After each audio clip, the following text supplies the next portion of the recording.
Bien, ahora vamos a tratar lo concerniente a movimientos en las plantas. Empezaremos tomando en cuenta de que las plantas son organismos sésiles, ¿cierto? Estacionarios, fijos, organismos sésiles, que desarrollan sofisticados sistemas de percepción y respuesta. Entonces, tienen que tomar en cuenta la percepción de estímulos y la respuesta a esos estímulos.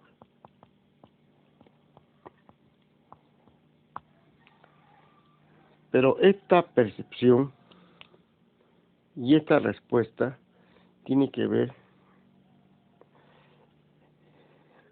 con el factor ambiental, con relación por eso a los cambios ambientales.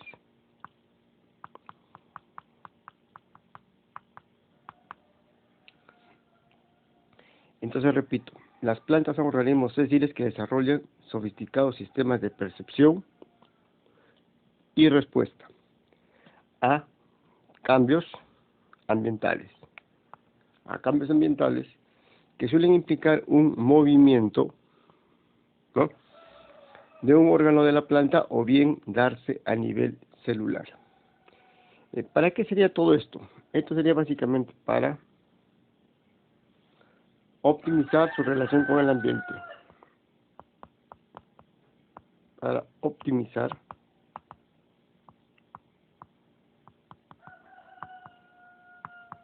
su relación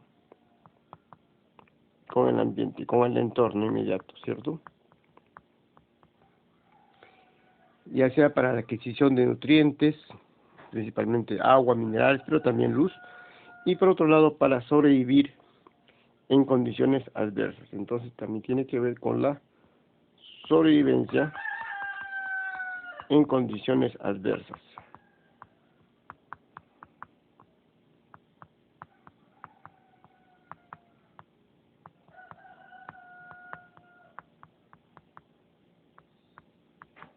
En consecuencia, los movimientos en las plantas no son otra cosa que una respuesta adaptativa. Entonces acá vamos a poner los movimientos en las plantas no son otra cosa que una respuesta adaptativa de una especie a su entorno.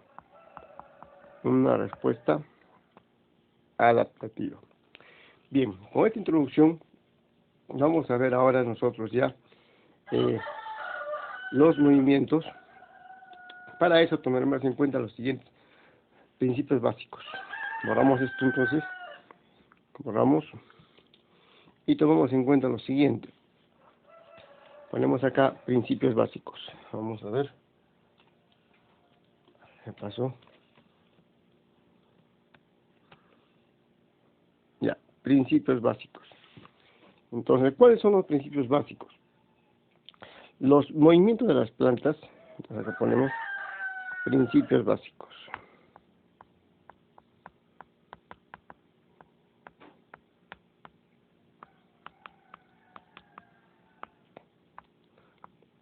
Los movimientos de las plantas se pueden ordenar en dos categorías. Por un lado tenemos a los tropismos y por otro lado tenemos a las nastias.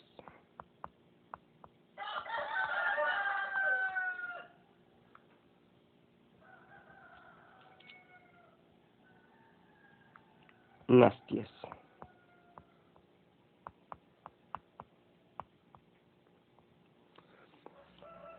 En los tropismos, la dirección ambiental determina la dirección del movimiento. Entonces acá ponemos la dirección ambiental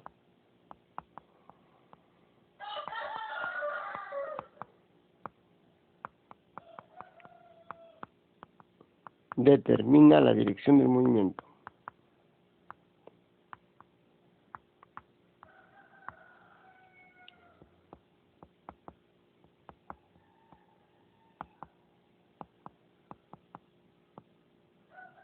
Del movimiento. Esto para los tropismos. En cambio, en las nastias son provocadas por un estímulo externo, sin dirección. Entonces acá colocaremos nosotros, no existe, vamos a ponerle así si lo queremos poner así, no existe dirección ambiental como estímulo.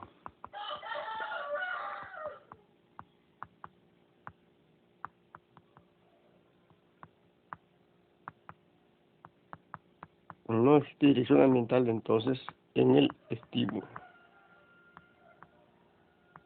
Por ejemplo, podría ser en el primer caso, ya vamos a ver los fototropismos, ¿no? Los gravitropismos. En el segundo caso vamos a ver nosotros de que al no existir dirección ambiental en el estímulo, por ejemplo acá podemos colocar, si son factores ambientales, podría ser la apertura estomática. La apertura, pero también podría ser el cierre estomático a nivel celular, que no tienen que ver precisamente con la dirección, sino con factores ambientales como la disponibilidad de agua o la captación de CO2 para la fotosíntesis. Entonces, estos serían los principios básicos en cuanto a lo que es el movimiento. Entonces vamos a indicar lo siguiente, que en general un estímulo induce en la planta un proceso que continúa después de que el estímulo haya dejado de existir en su forma inicial. Los estímulos actúan sobre algún mecanismo que forma parte de la planta, y la parte que percibe este estímulo es el receptor.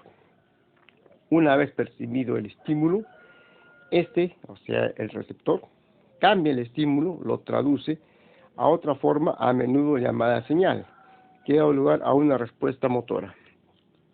Veamos acá entonces esto, borramos. Entonces, estamos indicando que el estímulo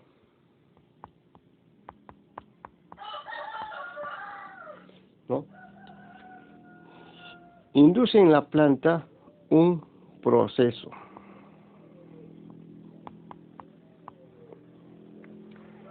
que continúa después de que el estímulo haya dejado de existir en su forma inicial. Los estímulos, actúan sobre un mecanismo. Entonces, este proceso sabemos nosotros que implica mecanismos.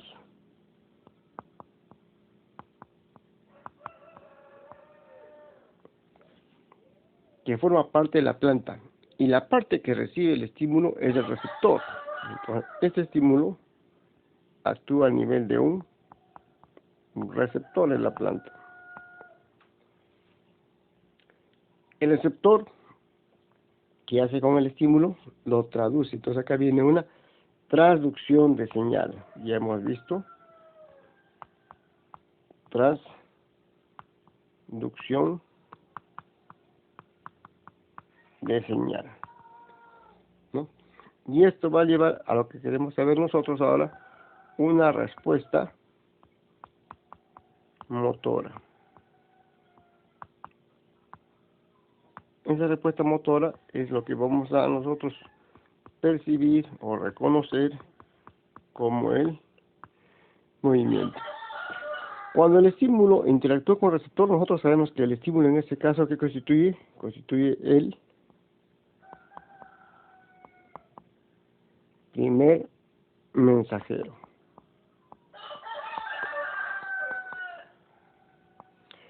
Cuando el receptor a ese estímulo lo traduce de otra manera, entonces acá va a actuar un segundo mensajero.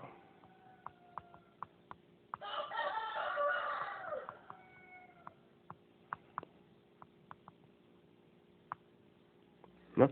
Por ejemplo, por el estímulo, si el estímulo es la luz, sabemos de que en el caso particular, por ejemplo, de lo que hablamos en clases anteriores, si el estímulo es la luz, como primer mensajero, los segundos mensajeros podrían ser los fitocromos, ¿cierto? Eso lo hemos visto ya en clases anteriores. Ahora veamos entonces dos conceptos básicos, el concepto de percepción y el concepto de transducción. Vamos a borrar esto. Y ponemos acá entonces el concepto de percepción.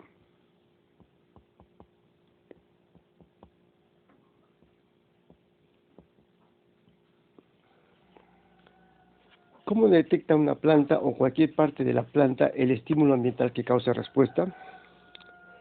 Los órganos vegetales como las hojas, los tallos y las raíces, no están especializados a responder a un solo estímulo, sino a diversos estímulos. Entonces, pongamos acá lo siguiente, que no existe un órgano específico a un estímulo. No existe, estamos hablando en la planta, ¿cierto? No existe entonces un órgano específico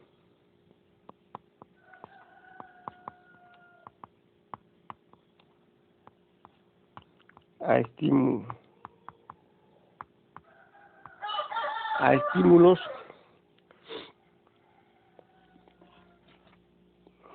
únicos, si queremos poner el término.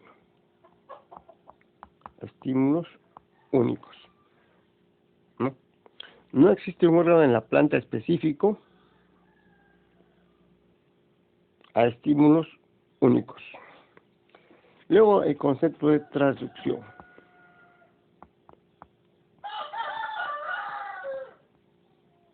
Transducción. Se han realizado muchas investigaciones sobre este tema, centradas mayoritariamente en los tropismos. Los investigadores han buscado señales eléctricas, por ejemplo, los potenciales de acción. Todos sabemos que la traducción implica pasar de un primer mensajero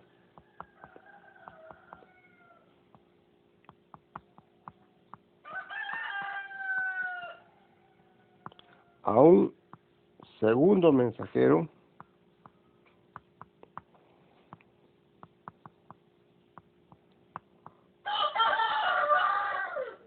a una respuesta.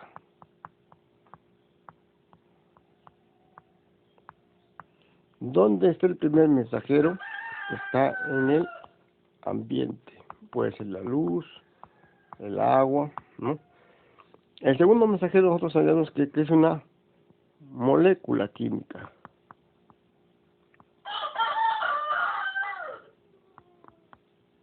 Un compuesto químico. Una molécula química. Molécula química.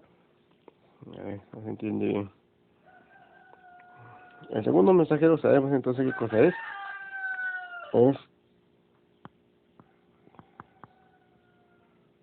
una molécula, ¿no?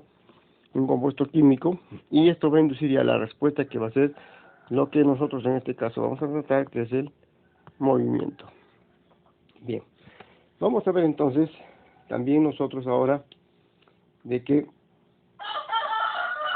cuáles son esos movimientos. Empezamos entonces con los movimientos específicamente ya en las plantas. Borramos esto y tenemos los tropismos.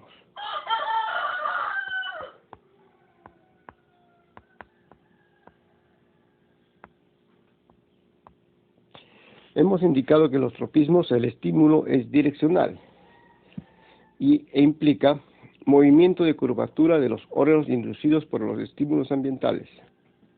Entonces colocamos acá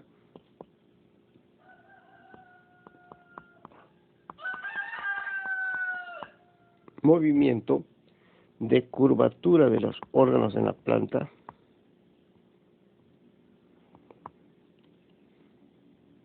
movimiento de curvatura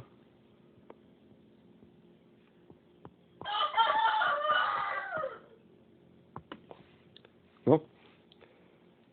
de los órganos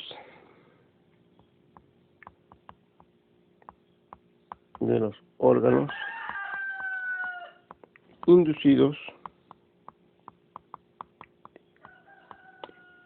por estímulos ambientales.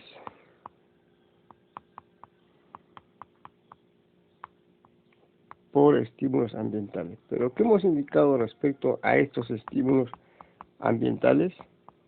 Hemos indicado que estos estímulos ambientales tienen una sola dirección, entonces ponemos acá unidireccionales.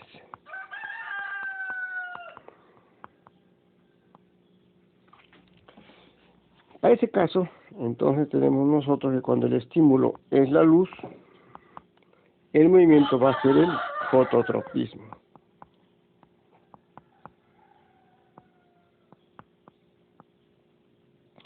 Sabemos que cuando el estímulo es la gravedad,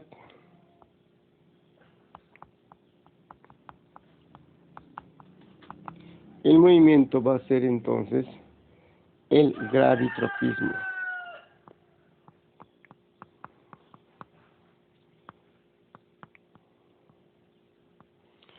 Cuando el estímulo es la temperatura,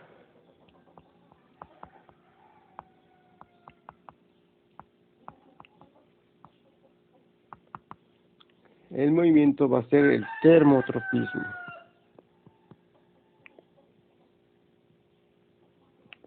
Termotropismo.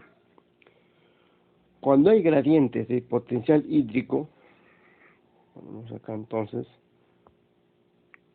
gradientes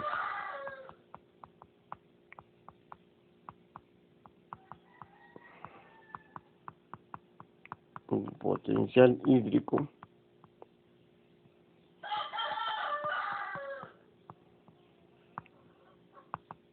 entonces el movimiento va a ser el hidrotropismo. Ponemos acá hidrotropismo.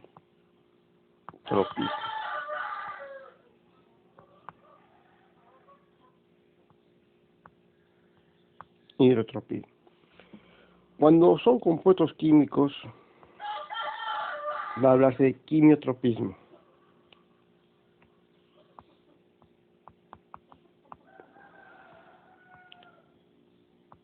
Compuestos químicos, entonces, el movimiento va a ser el quimiotropismo.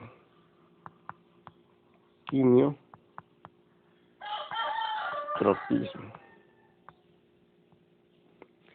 Y por último, cuando son estímulos mecánicos,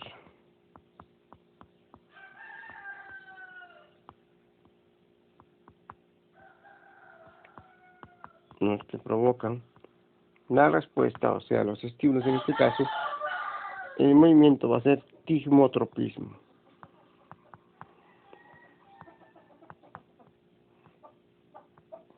Acá tenemos entonces nosotros los principales tropismos en las plantas. Vamos a ver un caso de estos, el más conocido, que es el concerniente al fototropismo.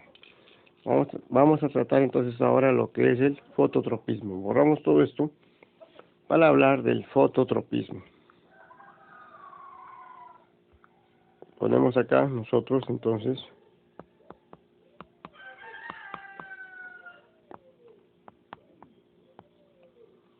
fototropismo. Será entonces la curvatura de un órgano vegetal inducida por un gradiente externo de luz. Entonces, en la curvatura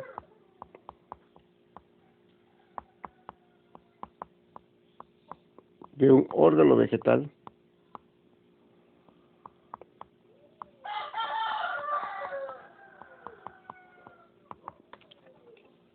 inducida por un gradiente externo de luz, ¿no?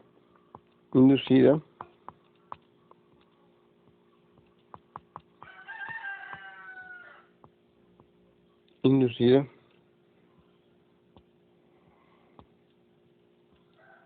por un gradiente externo de luz. Por un gradiente externo ambiental, ¿no? De luz.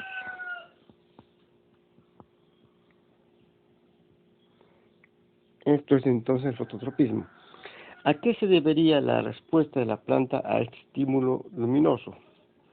La respuesta de la planta a este estímulo luminoso se debe a un crecimiento diferencial entre partes opuestas del órgano. Entonces colocamos acá nosotros, la respuesta se debe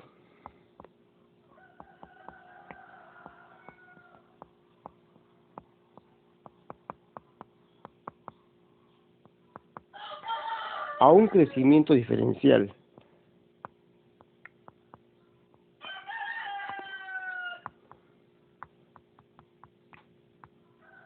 a un crecimiento diferencial entre partes opuestas del órgano.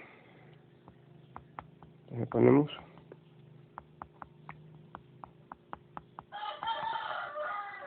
entre partes opuestas del órgano.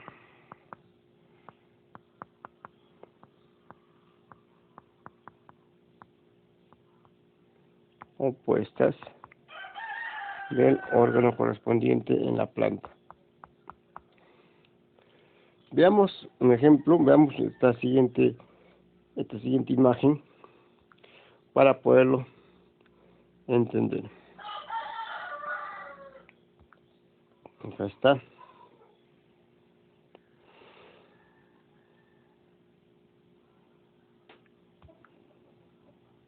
Acá tenemos, por ejemplo, nosotros, ¿no?, como las plantas están orientando ¿hacia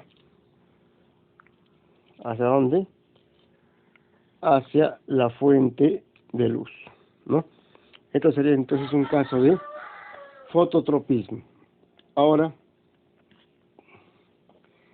¿qué explicaciones, qué hipótesis se surgieron para poder entender esta respuesta en la planta? Entonces, veamos las siguientes explicaciones, las siguientes hipótesis para este fenómeno, para este movimiento denominado el fototropismo. Borramos y ponemos aquí una primera explicación. Para esto fue el modelo de Cholesny. Modelo de Cholesny. En el año 1927, y el autor Wendt en el año 1928.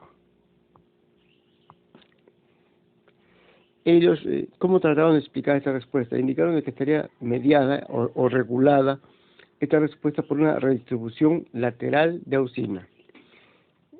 Colocamos acá, ellos señalaron que esto estaría mediado por una redistribución lateral de auxina.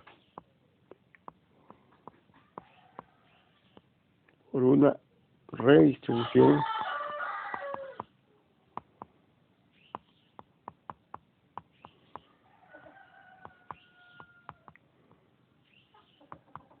lateral de esta hormona que ya la hemos visto, que es la auxina.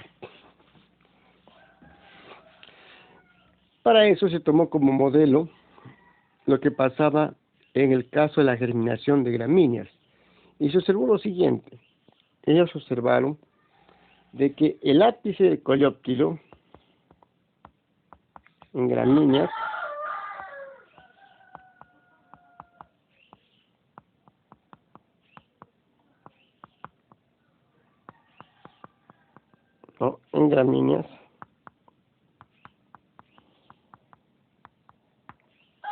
tiene tres funciones. Ellos observaron esto. Tiene tres funciones. ¿Qué funciones le fueron atribuidas al ápice del coleóptilo? Las siguientes. Por un lado, sabemos que en los extremos apicales se produce auxina. Entonces tenemos la producción de esta hormona inductora, que es la auxina. La percepción de la luz unilateral.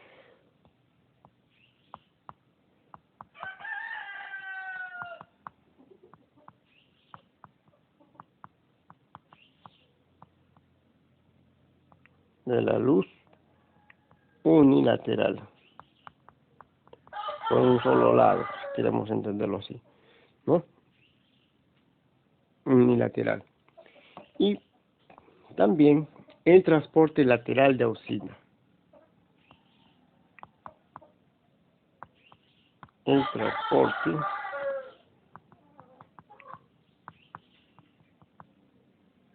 lateral de auxina. Entonces, de esta manera ellos consideraron de que estaría ocurriendo sobre todo esta parte importante que es el transporte lateral de auxina. Veamos en el siguiente gráfico precisamente cómo se explica esto. Este fototropismo. Borramos. Vamos a borrar. Y vamos a ver acá.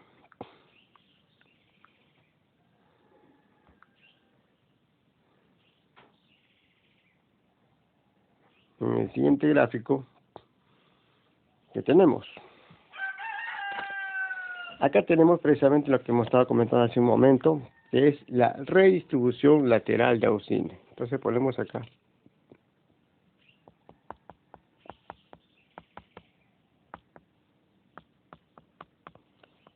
Redistribución lateral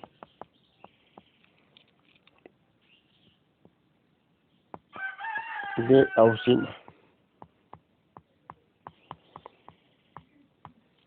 ¿Qué tenemos? Vamos a explicarlo caso por caso. Tenemos ahí diferentes etapas, A, B, C, D, E y F. Entonces, esto es para explicar el efecto de las auxinas y el alargamiento celular, o sea, la elongación, y también la curvatura de los tallos hacia la luz. Veamos en el caso A, que tenemos primero acá, que tenemos en A. Con el estímulo luminoso, que es unidireccional, en este caso, la auxina se desplaza hacia el lado oscuro del tallo. Esto que tenemos en puntitos rojos, ¿qué cosa es? La auxina. ¿No? Con el estímulo luminoso, la auxina se desplaza hacia el lado oscuro del tallo, hacia el lado opuesto. Veamos qué pasa en el caso B, con lo que aumenta la concentración de la hormona en ese lado. Entonces, va a haber más auxinas en esa región, que es la región no expuesta directamente a la luz. En la etapa C, pasamos a la etapa C. En estas células, la mayor concentración de auxina estimula el transporte de hidrogeniones del citoplasma a la pared celular, que son las flechas acá curvas, lo vemos acá. Los protones son expulsados o exportados al apoplasto, o sea, a la pared celular. Sabemos nosotros de que acá interviene la bomba hidrogenión ATPasa, ¿cierto? Que exporta protones hacia el apoplasto. Sabemos también nosotros de que cuando se exporta protones al apoplasto, ¿no? Se acidifica el apoplasto, o sea, disminuye el pH.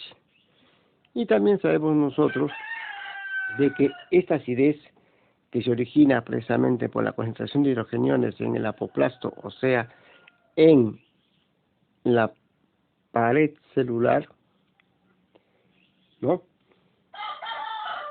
Va a activar una enzima de la pared celular que rompe los enlaces puente entre las moléculas de celulosa, con lo que la plasticidad, o sea, la laxitud de la pared se manifiesta. ¿Para qué? Para que pueda haber elongación. Acá tenemos nosotros, para que pueda haber elongación celular, ¿cierto? El agua que entra por ósmosis en la vacuola celular, que lo tenemos en la región central, acá está la vacuola. El agua que entra por ósmosis en la vacuola celular hace aumentar la turgencia, el estado de hidratación de la célula, y la célula se alarga, es decir, ocurre la elongación. En el caso de las células situadas en el lado iluminado no se alargan, porque no tienen concentración elevada de auxinas. Ahora tenemos que en el caso E, acá vemos nosotros que acá ha habido concentración elevada de auxinas. Acá ha habido concentración elevada de auxinas, por tanto ha ocurrido la elongación celular. Y en esta región, que no ha habido o que hay poca concentración de auxinas, no ocurre la elongación celular. Por lo tanto, el brote se curva hacia la luz, que es lo que tenemos en el caso F. ¿no? En el caso de eso, entonces el brote se curva hacia la luz. Esto entonces está dando a conocer la redistribución lateral de la auxina. Repito, la auxina se va al extremo opuesto del estímulo de la zona de captación de la luz. Hay una concentración elevada de auxinas. Las auxinas inducen exportación de protones, ¿no? Lo que va a significar el pH del apoplasto, el cual se va a poner más suelto, más laxo. La vacuola se va a hidratar, lo que va a permitir la elongación celular, al dejar más laxa, más suelta la pared celular. Consecuentemente, estas células que están al lado opuesto de la zona de recepción de la luz van a ser más largas y consecuentemente se va a curvar ese extremo de la planta hacia el estímulo luminoso. Entonces acá tenemos nosotros ya el mecanismo de cómo estaría ocurriendo precisamente el fototropismo. Ahora vamos a ver qué pasó acá, quiénes habrían intervenido acá. Vamos a poner nosotros entonces lo siguiente. Se ha estado hablando de qué moléculas estarían participando en esto, y acá vamos a colocar a lo siguiente. Borramos esto, borramos. Acá habrían participado las fototropinas. Entonces,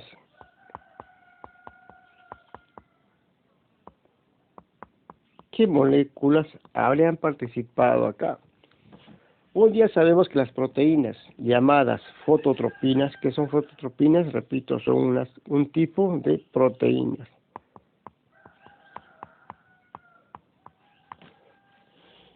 Son los principales fotorreceptores responsables de detectar la luz durante el fototropismo.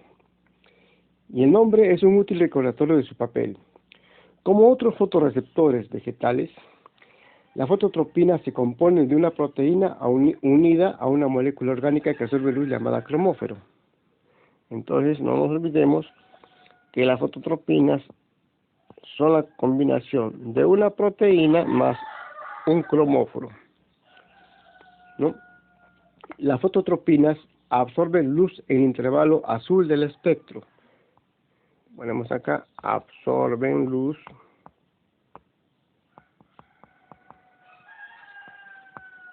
en el intervalo azul, o en la franja, como le queramos llamar, en el intervalo azul del espectro luminoso, ¿no?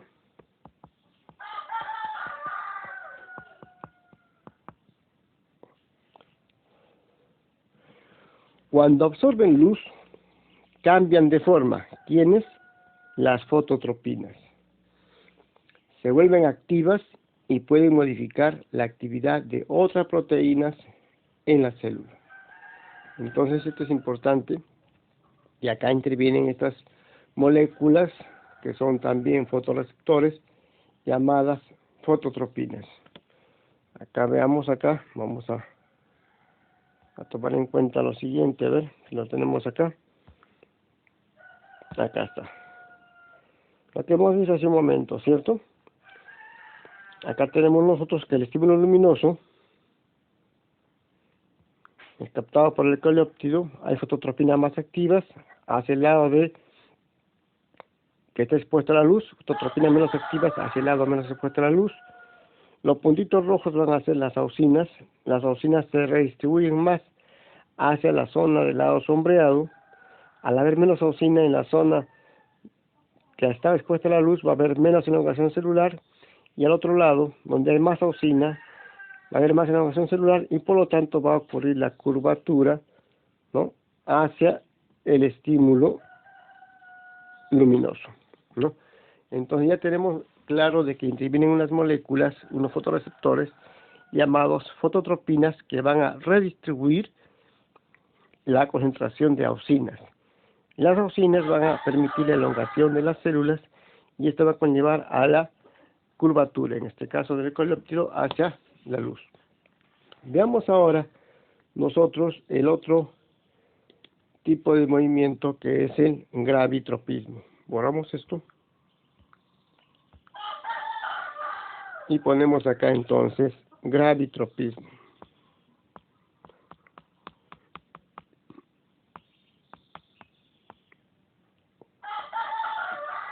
¿no? Es el movimiento de curvatura de un órgano vegetal respecto a la dirección de una aceleración gravitacional. Entonces colocamos acá. Es el movimiento de curvatura de un órgano, ¿no? También.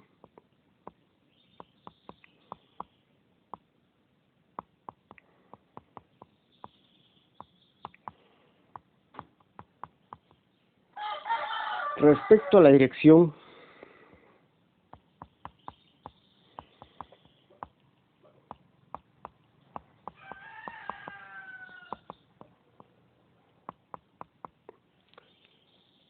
de una aceleración gravitacional.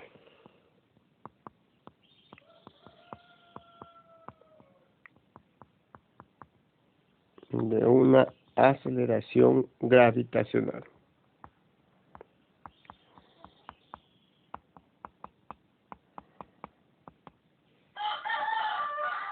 Sabemos que la aceleración de la gravedad es 9.8 metros por segundo en cada segundo, o sea, por segundo al cuadrado, ¿no? La respuesta se debe también a un crecimiento diferencial entre partes opuestas al órgano, igual que en el caso del fototropismo. Entonces, tomar en cuenta que igual que en el fototropismo, acá también la respuesta se debe, no igual que en el fototropismo, ¿no? La respuesta se debe también a un crecimiento diferencial.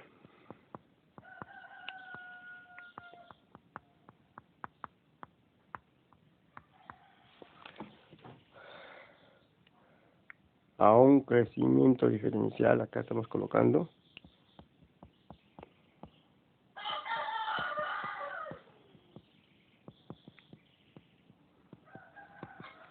¿Dónde? Entre partes opuestas del órgano. Entre partes opuestas del órgano.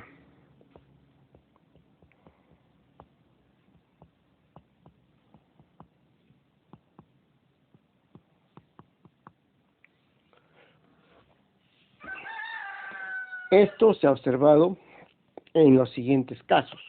Volvamos acá. Se ha observado en crecimiento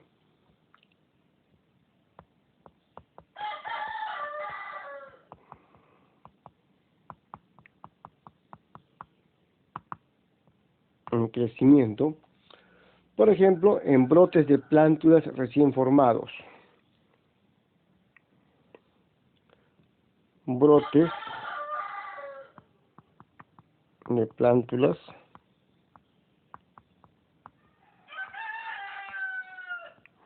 recién formados. Pero también se ha observado, acá lo vamos a colocar acá, recién formados, ¿no? Brotes de plántulas recién formados, pero también en raíces primarias y en raíces adventicias. En raíces primarias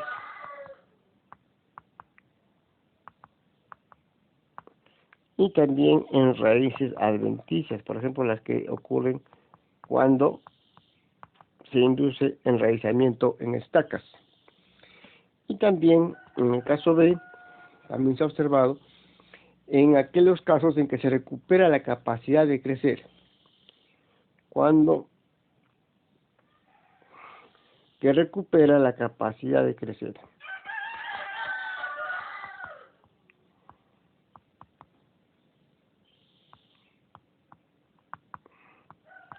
Que recupera la capacidad de crecer.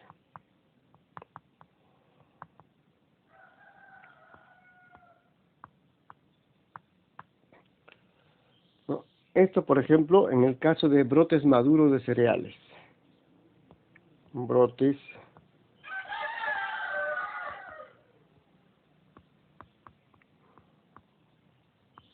maduros de cereales, ¿no? Entonces, acá se tiene la evidencia, en el caso de que recupera la capacidad de crecer, por ejemplo, brotes de maduros cereales, la respuesta ocurre en la base de los entrenudos o de la vaina foliar. ¿No? Repito, la respuesta ocurre en la base de los entrenudos o de la vaina foliar. Veamos ahora alguna gráfica para poder entender esto del gravitropismo. Borramos entonces todo y vamos a poner la siguiente imagen. Acá está la imagen. Ahí está. Tenemos acá nosotros de que una planta ha sido orientada en una manera diferente a la que debería tener respecto al geotropismo positivo y negativo. Pero que estamos observando de que la planta se va a adaptar precisamente por gravitropismo, ¿no? Donde la región aérea va a ser la que está corrigiéndose, entre comillas, en esta parte, y la zona radical también está teniendo una dirección hacia el centro de la Tierra, ¿cierto? Por tanto, acá hay un gravitropismo positivo y acá hay un gravitropismo negativo. ¿Cuál será el significado ecofisiológico? Vamos a poner acá entonces. ¿Cuál será el significado ecofisiológico?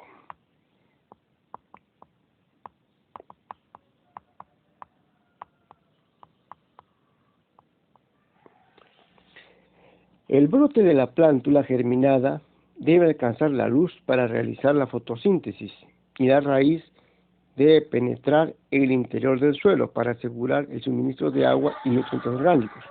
Al estar de esta manera, ponemos acá, no podría cumplirse esa función, ¿cierto? Entonces la adaptación, en este caso determinada por el gravitropismo, va a lograr esta modificación en la orientación y la estructura de la plántula.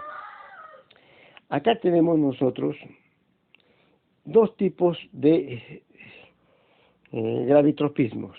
El positivo, que se va hacia el centro de la Tierra y que está determinado básicamente por el crecimiento y la direccionalidad de la raíz, y el gravitropismo negativo, que es la parte aérea hacia la exposición de la luz.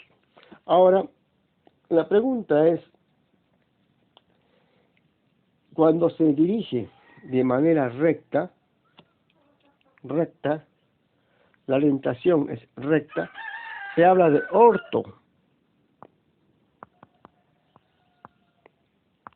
ortogravitropismo. Ortogravitropismo. O si lo queremos entender de otra manera, cuando es perpendicular al suelo, se habla de ortogravitropismo. Y cuando es paralelo al suelo o al sustrato, se habla de plagiotropismo.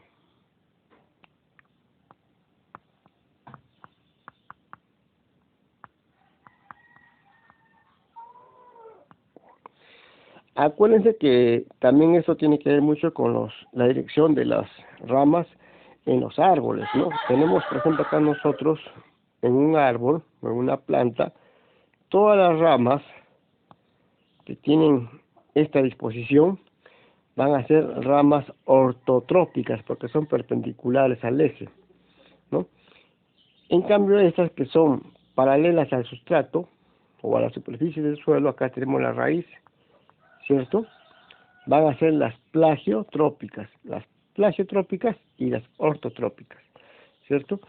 Sabemos nosotros que las que son plagiotrópicas van a producir frutos. En cambio, las ortotrópicas generalmente es un crecimiento vegetativo nada más, ¿no? Entonces, no nos olvidemos que cuando hablamos de orto, se refiere a que tiene una orientación perpendicular y plagiotrópicas una orientación paralela, ¿no? En este caso, con relación a la superficie del suelo, con relación a la superficie del suelo. Repito, si es perpendicular a la superficie del suelo, se habla de orto, en este caso será ortogravitropismo, o si son ramas, serán ramas ortotrópicas. Y cuando el desarrollo de las ramas, en este caso el movimiento de las plantas también, es paralelo al sustrato, a la superficie del suelo, se habla de plagiotrópicas o plagiotropismo. Y repito que estas ramas plagiotrópicas son las que van a producir frutos, no tanto así las ortotrópicas. ¿Por qué? Por los niveles hormonales diferenciales que se encuentran precisamente según el tipo de ubicación de las ramas. Ahora, vamos a ver cómo ocurre este proceso. Borramos acá y ponemos entonces cómo detectan las células de una planta la gravedad.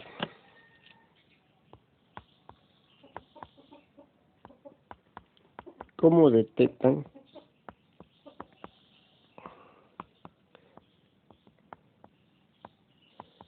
las células de una planta la gravedad?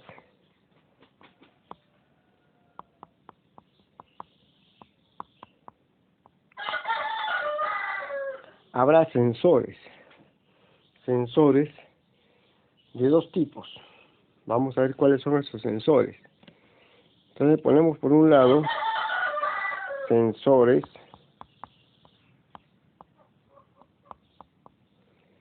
estatolitos,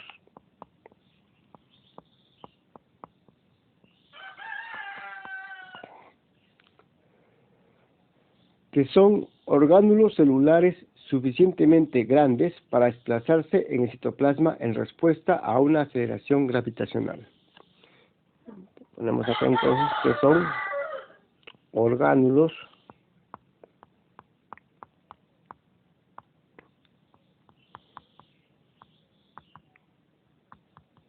celulares suficientemente grandes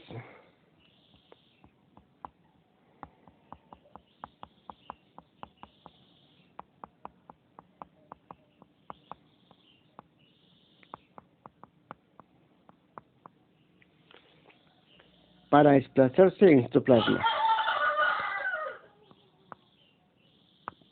Para desplazarse en el citoplasma.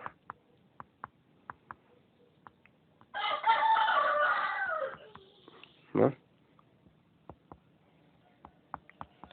Pero ¿en base a qué? ¿En respuesta a qué? En respuesta a una aceleración gravitacional.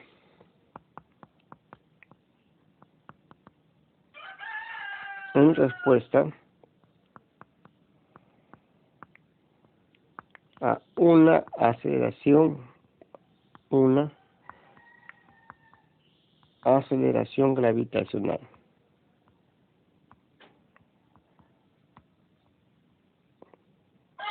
Aceleración. Vamos acá. A ver.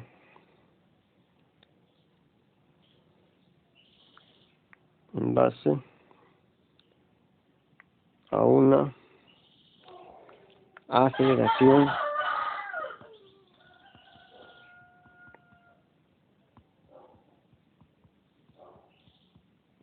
gravitacional.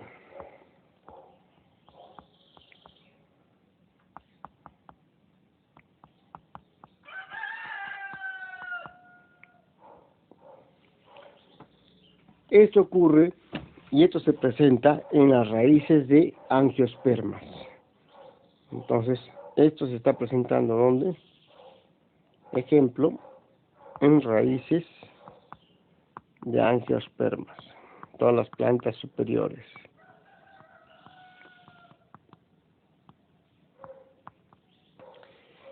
Y también habrá, así como hay sensores estatolitos, habrá también sensores no estatolitos.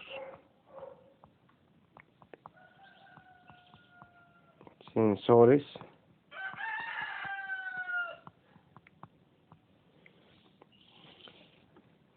en lo que tiene que ver acá, en lo que participan la presión diferencial del contenido celular en lados opuestos de la célula.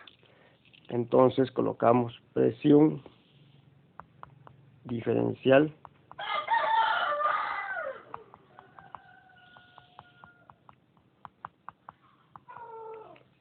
del contenido celular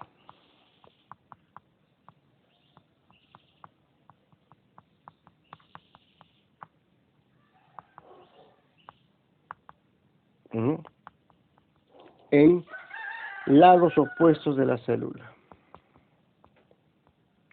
En lados opuestos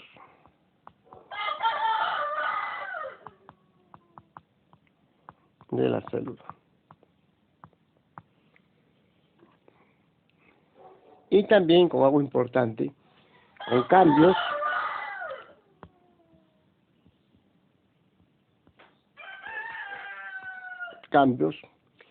en el potencial eléctrico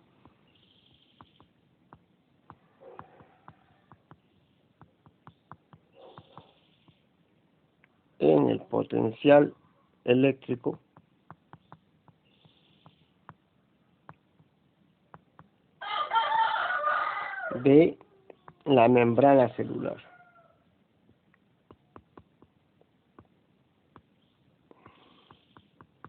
Entonces, hay dos tipos de sensores que tienen que ver con el gravitropismo. Sensores estatolitos, que son estructurales, y sensores no estatolitos, que son básicamente funcionales, que tienen que ver con respuestas a contenido celular que determina una presión diferencial en lados opuestos de la célula y a cambios en el potencial eléctrico de la membrana celular. Veamos un gráfico para poder entender esto mejor. En un momento.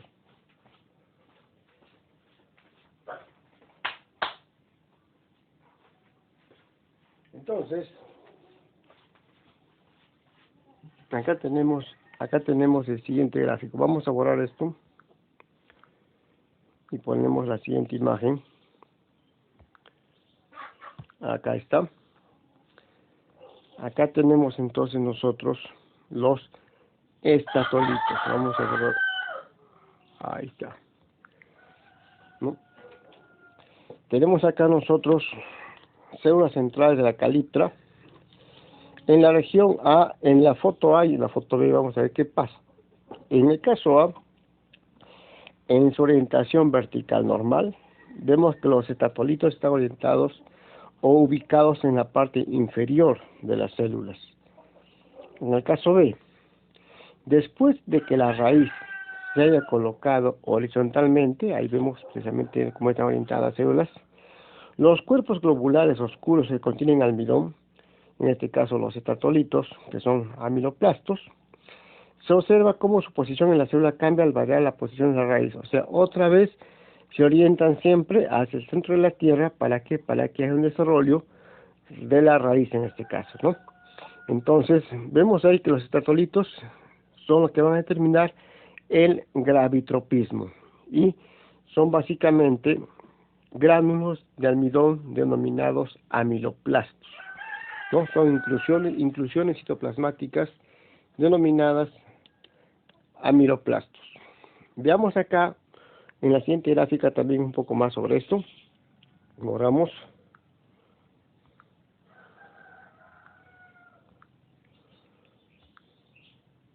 Acá que tenemos, acá está.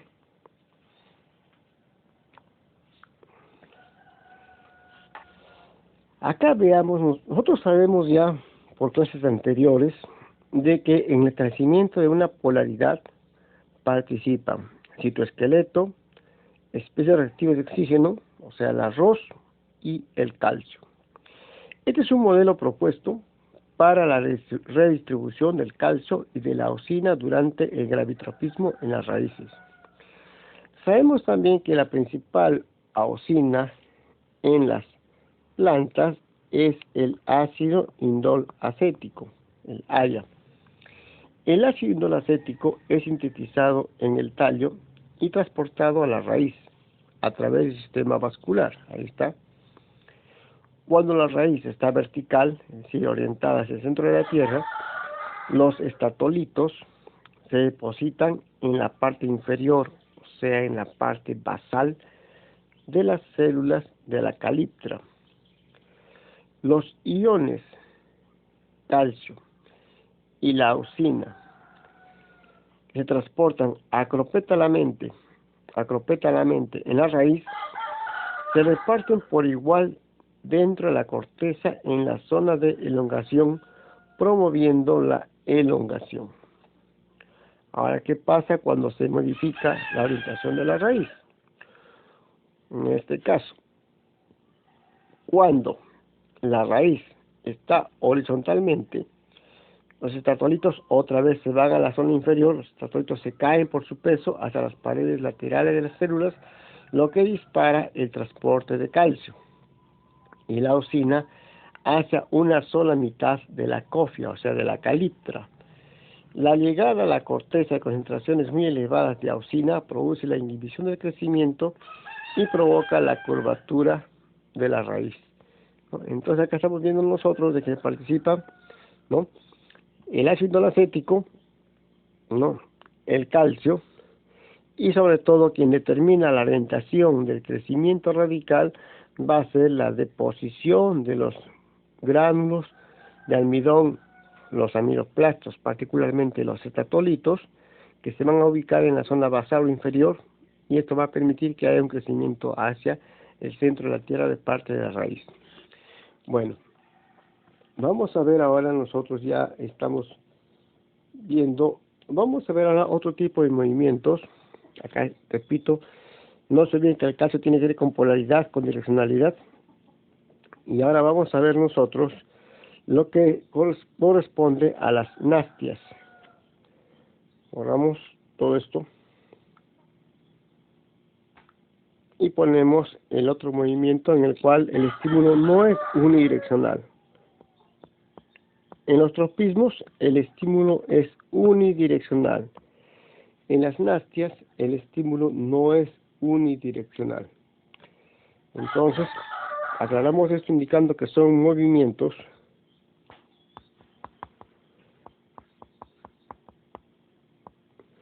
de órganos inducidos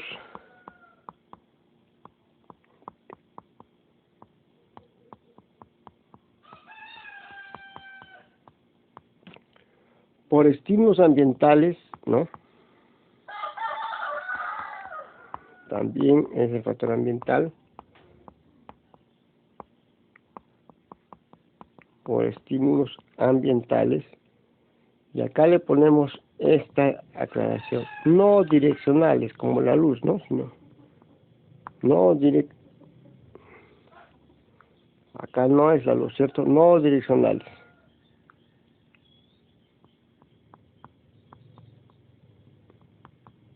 No direccionales, y cuya dirección viene determinada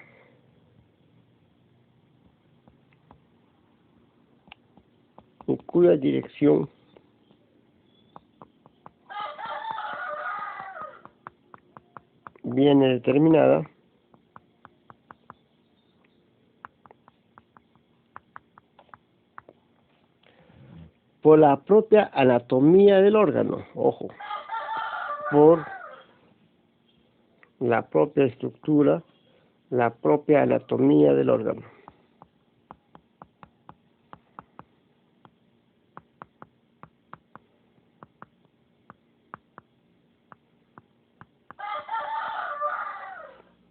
Entonces, acá la diferencia con los tropismos es que, repito, en los tropismos el estímulo es unidireccional, viene en una sola dirección. En las nastias el estímulo no tiene una dirección determinada, puede tener muchas direcciones, pero ¿quién le da esa orientación? Es la estructura del órgano receptor al estímulo ambiental. Veamos entonces cuáles son esas nastias. Tenemos acá nosotros las nictinastias. Vamos a borrar acá.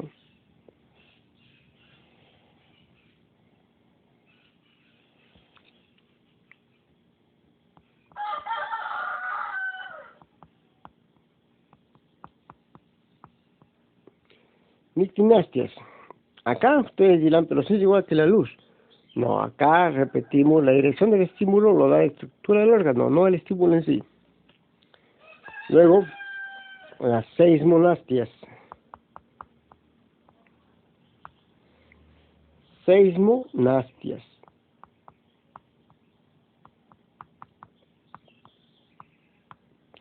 Los estímulos van a ser el tacto, descargas eléctricas, etcétera.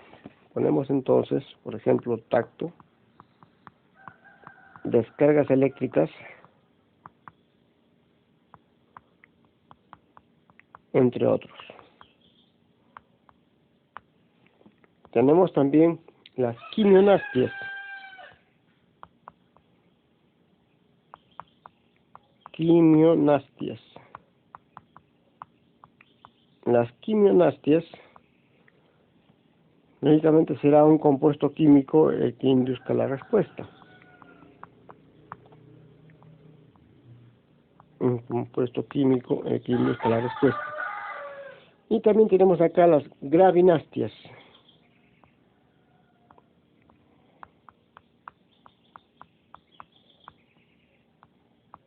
Gravinastias, donde está asociado al estímulo de la gravedad.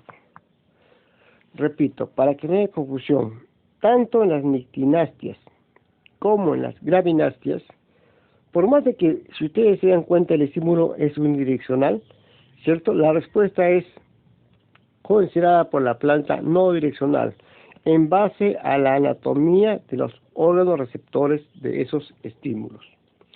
Veamos acá un poco más sobre esto y veamos, por ejemplo, el caso de las nictinastias, donde el estímulo es la luz. Borramos entonces, vamos a ver un ejemplo, donde están las nictinastias.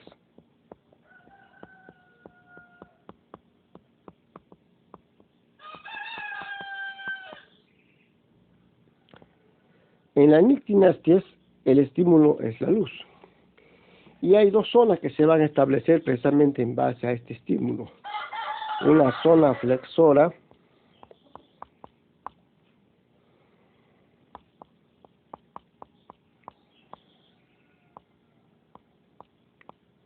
y una zona extensora.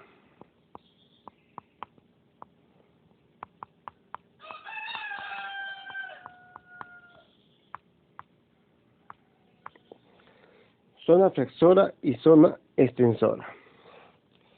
¿Qué va a pasar en cada una de estas zonas? ¿Qué procesos va a ocurrir? Por un lado, en la zona flexora hay un bloqueo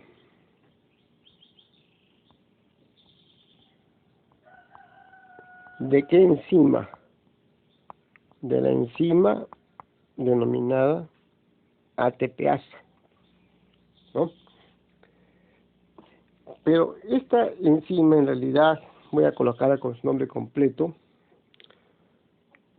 no es cualquier ATPasa, es la enzima hidrogenión ATPasa. La enzima hidrogenión ATPasa. Nosotros sabemos que esta enzima hidrogenión ATPasa, ¿qué hace? Exporta protones. Y esto es lo que va a pasar en la zona extensora. Acá la hidrogenión ATPasa, esta enzima hidrogenión ATPasa, bombea protones al exterior. Exporta, bombea, ¿no? Bombea protones, o sea, hidrogeniones, al exterior.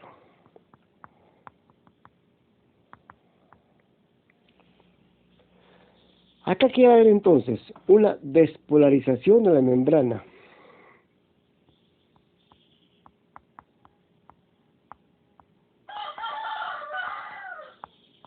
Despolarización de la membrana celular.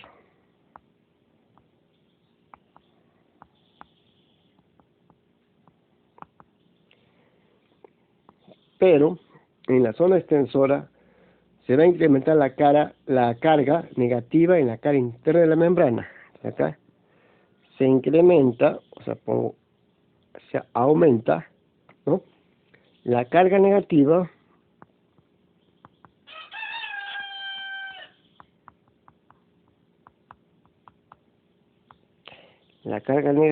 en la cara interna de la membrana. En la cara interna de la membrana celular.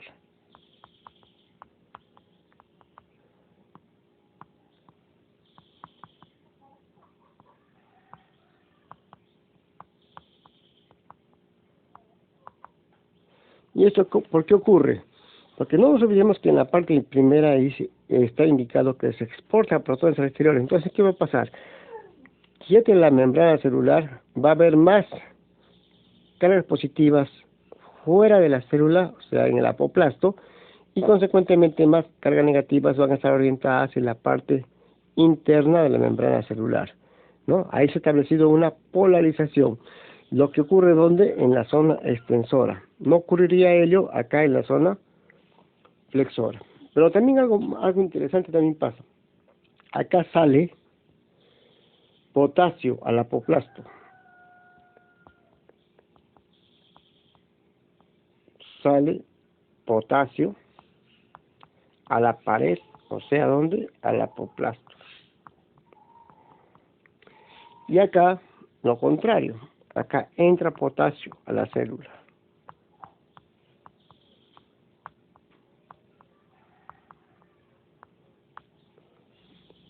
Consecuentemente, ¿qué va a pasar? Todo esto que trae como consecuencia que las células sean flácidas en la luz y turgentes en la oscuridad. Mira por acá entonces.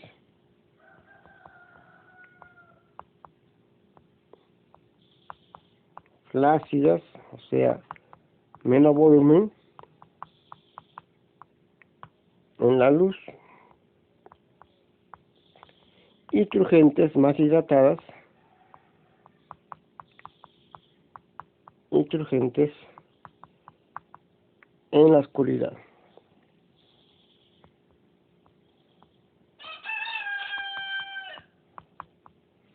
¿Qué va a pasar en la zona extensora? Acá lo contrario. Esto acá va a pasar células turgentes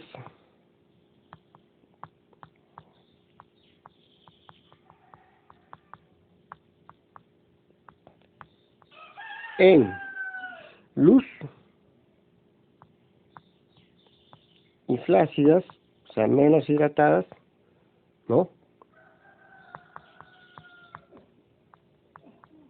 En la oscuridad.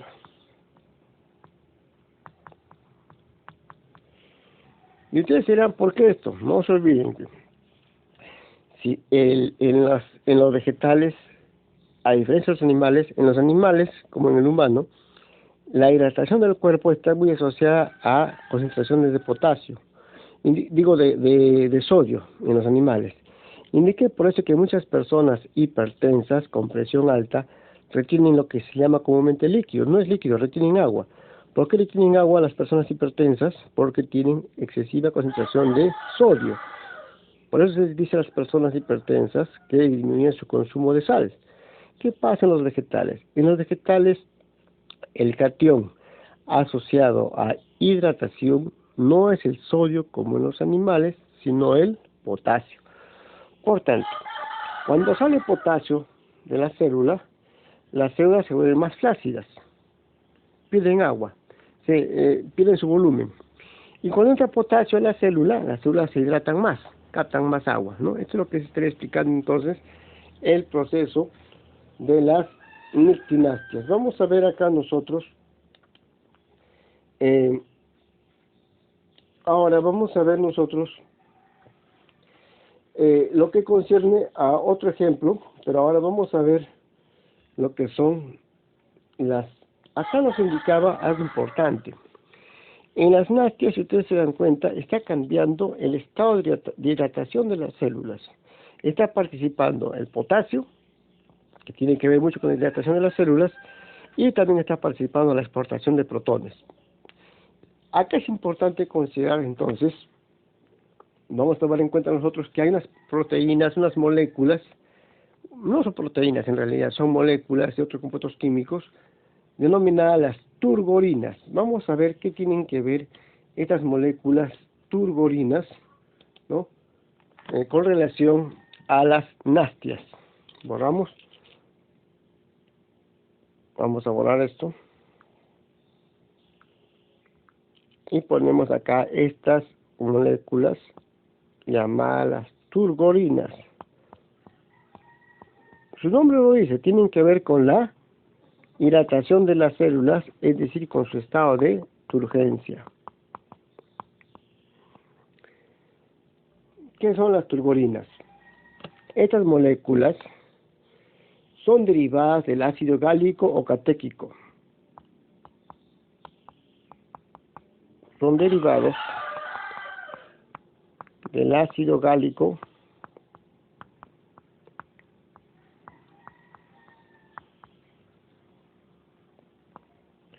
o catéquico.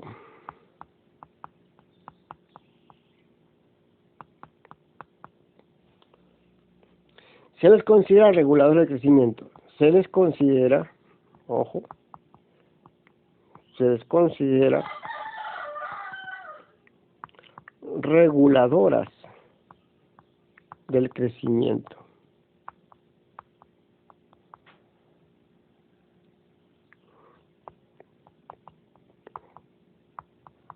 Entonces, si quisiéramos ampliar el concepto, también lo denominaríamos que las turgorinas serían también consideradas virtualmente hormonas.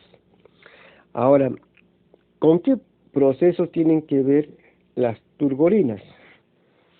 Las turgorinas tienen que ver con lo siguiente. Regulan los movimientos originados por turgencia. Regulan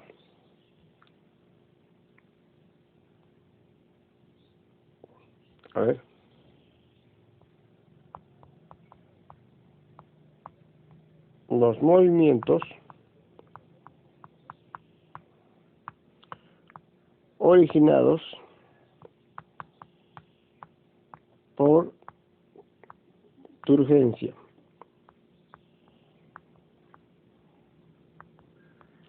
Ya hemos visto nosotros, cuando hablamos de la turgencia, de que acá tiene que ver mucho el potasio, ¿cierto? El potasio permite que aumente la turgencia y al revés, si hay menos potasio en la célula, disminuye el estado de turgencia. También las turgorinas tienen otras funciones secundarias, que son estimular la elongación y la división celular en segmentos de tallo.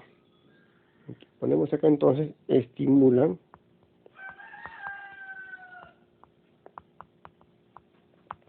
la elongación, o sea, el alargamiento,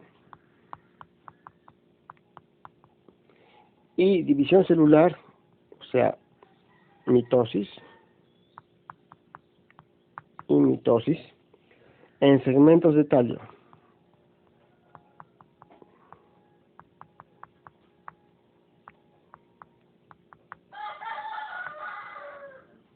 ¿No? También promueven el crecimiento de las partes aéreas.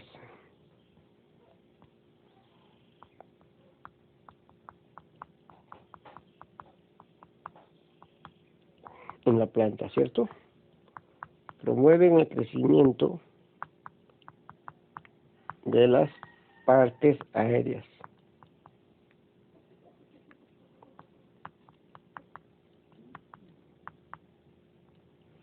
Y por último, inhiben el crecimiento radicular.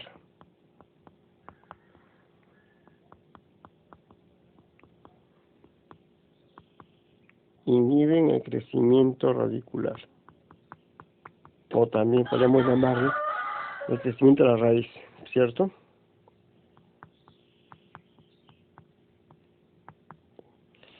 Pero repito, la principal función de las turgorinas es regular los movimientos originados por turgencia. Y acá vamos a tomar en cuenta lo siguiente. Vamos a ver que hemos hablado de nosotros que hay unos cambios en el estado de hidratación de las células y está asociado a la presencia del ion potasio, Entonces vamos a ver nosotros acá un poquito sobre esto, ¿no? Hemos hablado, vamos a borrar esto. Ya. Hemos hablado de una zona flexora y zona extensora.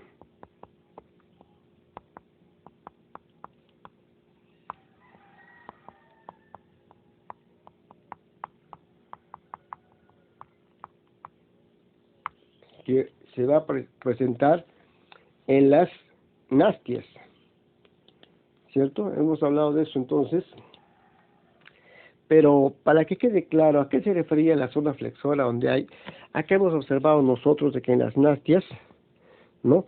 Se bloquea la salida de hidrogeniones, por tanto el pH en el apoplasto no disminuye. También hemos visto que acá esto va a conllevar a que acá las células sean flácidas en la luz, ¿no? Y turgentes en la oscuridad. Y acá hemos visto que las células van a ser turgentes en la luz y flácidas en la oscuridad. Voy a colocarlo otra vez para que no se olviden. Entonces acá las células son flácidas, o sea, menos hidratadas en la luz,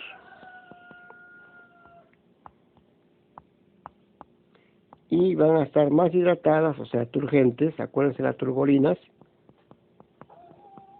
y turgentes en la oscuridad.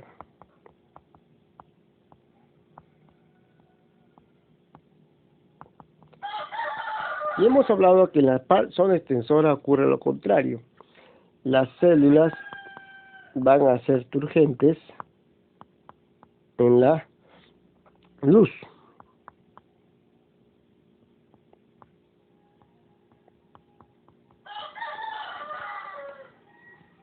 En la luz.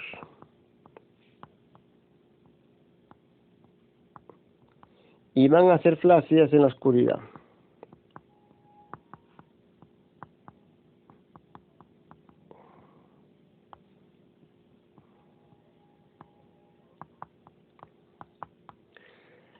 Acá tenemos nosotros, por ejemplo, el eje de la planta, ¿no?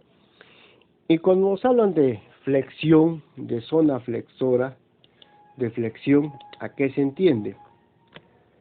Flexión se refiere a cuando las estructuras se acercan a su sitio de inserción. Esto es flexión. Y cuando las estructuras vegetales se alejan de su sitio de inserción, se llama extensión. Entonces, la flexión, si acá está normalmente la estructura vegetal, en la flexión se acerca más a su sitio de inserción. En la extensión, la estructura se aleja más del sitio de inserción. Entonces, esto para tomar en cuenta lo que ocurre en las nástias. Vamos a ver, tenemos algo más. A ver.